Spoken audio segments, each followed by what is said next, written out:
Hey guys, welcome and good morning to my YouTube channel. कैसे हैं आप सब? आई होप आप सब बहुत अच्छे होंगे। और थोड़े दिन के ब्रेक के बाद फिर से मैंने स्टार्ट किया है अपना व्लॉग। तो यहाँ पे सुबह का टाइम है, जो कि अपने डेली रूटीन के काम हैं वही। यहाँ पे एक तो ना कितना भी क्लीन करो, आपका चटाई वगैरह पे डस्ट रहती ही है। तो बस यही सुबह सुबह मैं यहाँ पे ध्रुव को स्कूल छोड़ के आई थी और उसके बाद मैं ये सब काम कर रही थी। और सुबह का जो मेरा मूड रहता है ना, बहुत अपसेट जैसा रहता है। पता नहीं क्यों ऐसा मुझे क्यों होता है, पर रहता है। मतलब ना किसी से बात करने का मन करता है, एकदम चुपचाप काम करो बस ऐसे। फिर धीरे धीरे जैसे जैसे सूरज उगता है उसके साथ साथ मेरा मूड भी उगता है। तो वही चीज़ होती है, जैसे जैसे फिर दिन बढ़ता जाता है तो फिर मैं ठीक होती जाती हूँ। पर सुबह मैं काफ़ी लेज़ीनेस फील करती हूँ और ऐसा लगता है कि ठीक है बस चुपचाप मुझे काम करना है। तो वहाँ पे उसके बाद फिर साफ़ सफाई चालू हो गई थी। यहाँ पे मैंने लगाई झाड़ू। और बहुत दिन हो गए थे मैंने कोई ब्लॉग रिकॉर्ड नहीं किया था, क्योंकि जो मैंने सीरीज़ चालू की थी वेट लॉस वाली, उसमें कुछ ना कुछ वजह से मेरा रह ही जा रहा था।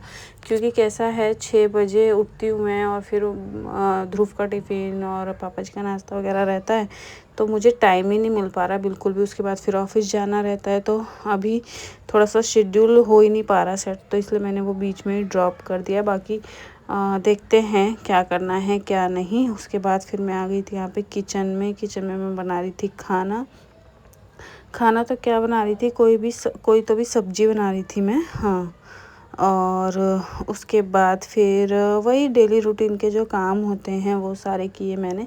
एक्चुअली मुझे ऐसा लगता है कि मैं रोज़ रोज़ एक ही चीज़ दिखाती हूँ, पर शायद आप लोगों को इंटरेस्ट नहीं आता या क्या, उस वजह से मेरा बीच में डिमोटिवेशन हो जाता है, डिमोटिवेट हो जाती हूँ मैं।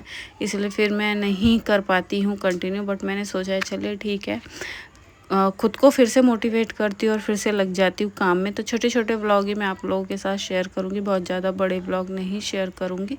तो अगर आपको मेरा व्लॉग अच्छा लगे तो मेक श्योर चैनल को सब्सक्राइब कीजिए, वीडियो को लाइक कीजिए और ज़्यादा से ज़्यादा शेयर कीजिए। तो यहाँ पे किचन का काम करने के बाद मैं नहा वहा के आ गई थी और मैं यहाँ होने लगी थी ऑफिस के लिए तैयार। और यहाँ पे मैं पहन रही थी साड़ी। मैं क्या करती हूँ ना, साड़ी की पिन रोज़ नहीं निकालती हूँ मैं, पिन लगी ही रहने देती हूँ और सुबह बस उसे थोड़ा सा अरेंज करके और सेट कर लेती हूँ। वैसे मैं साड़ी अच्छी पहन लेती हूँ, लेकिन पता नहीं ऑफिस की साड़ी में क्या प्रॉब्लम होती है, सेट ही नहीं होती। जब मैं वहाँ जाती हूँ तो सब बोलते हैं कि इतना टाइम हो गया पर अभी तक साड़ी का पल्लू नहीं बनता तुमसे, पता नहीं क्यों ऐसा होता है मेरे साथ। तो वो लोग, मतलब जो मेरे कॉलीग्स हैं मैम लोग, वो तो बोलती कि हम तो पिन हटाते ही नहीं है। तो मैं भी नहीं हटाती, पर जब मैं सुबह पहनती हूँ ना तो मुझे प्रॉपर लगती नहीं है। और ये जो साड़ी का कपड़ा है ना, ये बिल्कुल भी अच्छा नहीं है। देख रहे हो आप, धागे खींच रहे, पर क्या कर सकते हैं, यूनिफॉर्म है तो पहनना ही है एंड आई रिस्पेक्ट दैट। तो यहाँ पे फिर मैं रेडी हो रही थी और साड़ी को मैं इतना चाहती हूँ कि इतना कवर रहे कि मेरा टम्मी बिल्कुल भी दिखे नहीं, पर वो पॉसिबल नहीं हो पाता, वो थोड़ा बहुत दिखता ही है। फिर इसके बाद यहाँ पे मैंने साड़ी को कर लिया था पिन अप और उसके बाद फिर थोड़ी बहुत जो क्रीम वगैरह मैं लगाती हूँ, मैंने लगाया सनस्क्रीन। अभी तो मेरे फेस की भी हालत बहुत ज़्यादा ख़राब हो रखी है, पूरे रैशेज़ आ रखे, पता नहीं क्यों हो जाता है। मुझे ऐसा लगता है कि मैं जब भी खट्टा कुछ खाती हूँ उसके बाद ऐसा हो जाता है, ऐसा मैंने थोड़ा बहुत नोटिस किया है। तो यहाँ पे फिर मैं लगा रही थी सनस्क्रीन। और जब मैं सनस्क्रीन लगाती हूँ ना, और पता है क्या होता है, सुबह से काम में बिज़ी रहती हूँ तो पसीने वगैरह की वजह से ना बाल भी पूरे चिपके से हो जाते हैं। फिर यहाँ पे मैं हो गई थी रेडी। और मैं आपको बताऊँ कि मेरे हस्बैंड गए थे 2 दिन के लिए बाहर, तो मुझे बीच में फिर ऑफिस से टाइम निकाल के ध्रुव को स्कूल से भी लेने जाना पड़ा था। तो यहाँ पे ध्रुव अपनी मैम को बाय कर रहा था, मैं बहुत जल्दी में थी। और ये है सैटरडे की क्लिप, क्योंकि यहाँ पे आपको साड़ी मेरी चेंज दिख रही होगी, क्योंकि सैटरडे को ये साड़ी पहनते, फिर मैं उसको स्कूल से लेके फिर वापस ऑफिस गई। तो वीडियो लाइक की